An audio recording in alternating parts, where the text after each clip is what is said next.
Hi, Sean. How you doing? Hello. Yeah, good, thanks. How are you? I'm fine, thank you. So, the first question. The last time a guy made a space exploration game using procedural generation, 30 years later, he was responsible for the creation of the Raspberry Pi Foundation. In 30 years, will you be responsible for a portable-sized quantic computer? Yeah, well, I would definitely not compare myself to David Braben. He's one of my, all-time heroes. Okay. Right? I grew up playing Elite. It absolutely blew my mind at the time. I'm, amazed by him not just doing Raspberry Pi, but, still making games now, and still making something like Elite Dangerous, Roller Coaster Tycoon. I'm a big fan of his. If I'm still making games in 30 years' time, I'll be really surprised, right? I'll be very happy, very surprised, because I think it's pretty hard to do that, actually. We've seen conference talks by Ines McKendrick, Grant Duncan, Charlie Tangora, Paul Weir that provide great insight into details of the game. My question is, how are devs like David Dream and Ryan Doyle involved with No Man's Sky development? Will we see more behind-the-scenes talks about the concept, coding, and creative work of No Man's Sky? Yeah, it's really interesting, actually. There's a whole team of people. There's only, maybe 12 or 15 kind of core team members, and each one of them has their own area, right? Mm-hmm. So, for me, it's really interesting to go downstairs, and there is one person who is doing, all the networking code for No Man's Sky, right? Which you might not realize, but on any other team, if you had a game this size, with the amount of network traffic that we're dealing with right now, you would have our whole team size again working on that feature. Yeah. There's one person who's doing all the UI and everything. So David Ream is doing all the gameplay systems, right? Okay. And he faces a really difficult challenge, which is making things work in a procedural world, right? Mm-hmm. So say with the Sentinels that you fight in our game, Dave's probably too shy to do this, but I would love to see him do a talk, because he has had to deal with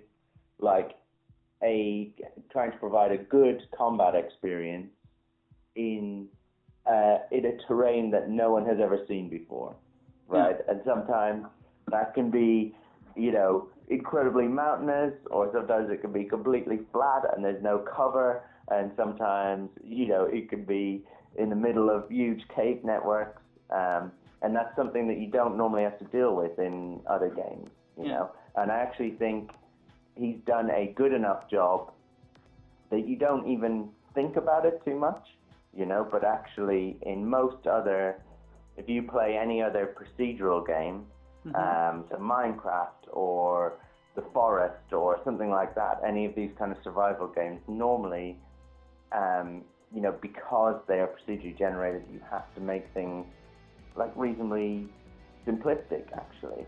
Okay. You generally, things that just run at you and stuff. Ryan is on the kind of, that you asked about, is on the graphics side. Okay. And again, there's weird challenges there where you have, we walk around these terrains, and the game has to run well and not crash and things like that, even though sometimes what you're rendering is 10 times more expensive than another planet or something like that, Mm-hmm. So, having amassed degrees and understanding well how to generate terrain, I was wondering, how does the game handle terrain modification? Is it perpetual? So it is, for you, it's saved locally. Okay. Right? We don't currently upload that to the cloud. Okay. It's something that we might do in the future, but we store it, and what's cool is that we store it pretty much forever. So you will, you've seen that every tree, every rock, every little tuft of grass or whatever, you can destroy it in the game, and you can destroy, like, carve big holes into the world and stuff like that. Yeah. And if you go away and you fly far, far away from that planet, and you could go all the way to the center, right? You could fly all the way back out, and if you got back to where you came from and you were able to find that point you'd come from, you would find that tree and that rock that was still destroyed, that hole in the terrain was still there, which is like, again, you could probably hear my voice when we're talking about technical things.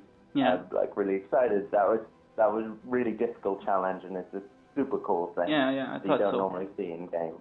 Yeah.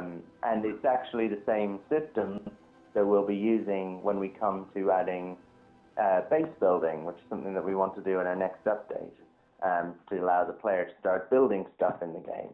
And we'll use that same technology so that you can build things and they'll be saved locally, and then you can go to another planet and do the same there and continue on if you want, and kind of say just a huge amount of data on these CG-generated worlds. Yeah. And that doesn't lead to conflict with other players. I know that it's pretty rare that you find someone in the online, but doesn't that lead to conflict? No, what we like, the experience in terms of like multiplayer and things like that, people shouldn't go in looking for that kind of PvP or multiplayer experience, right? Okay. Actually, the chances of you coming across a planet that another player has already visited are really, really rare. If you were to come across that planet, you wouldn't see those edits that they made. Okay. If you were to occupy the same space at the same time as another player, then that is more of an Easter egg situation kind of thing. It's not, you shouldn't go in expecting to then have a, Call of Duty obviously multiplayer experience. It's something that we have put in lots of little online features to make you aware that you're playing in this huge universe with other players or whatever. Okay.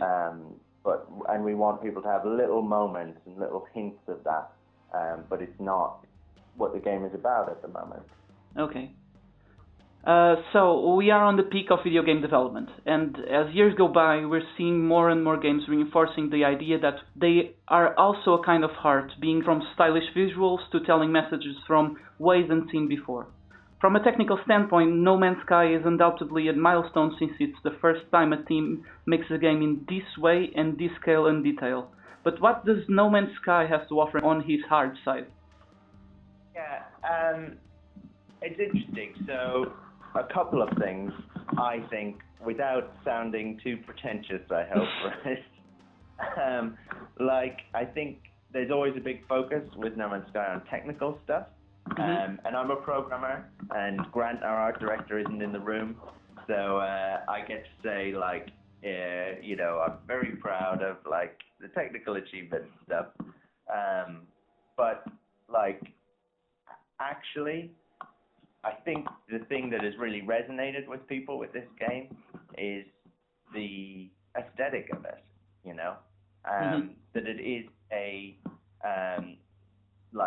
it is a beautiful game at times, and it is bright and vibrant, and that evokes emotion that, you don't often get in games. Actually, games are often gray and grimy and things like that. And the reason why I come in this morning and there are so many people streaming the game is a very visual game, and you're finding loads of weird and crazy creatures and stuff like that, and that's that's nice. It's nice that people are doing that. It's nice that people are resonating with the game in that way.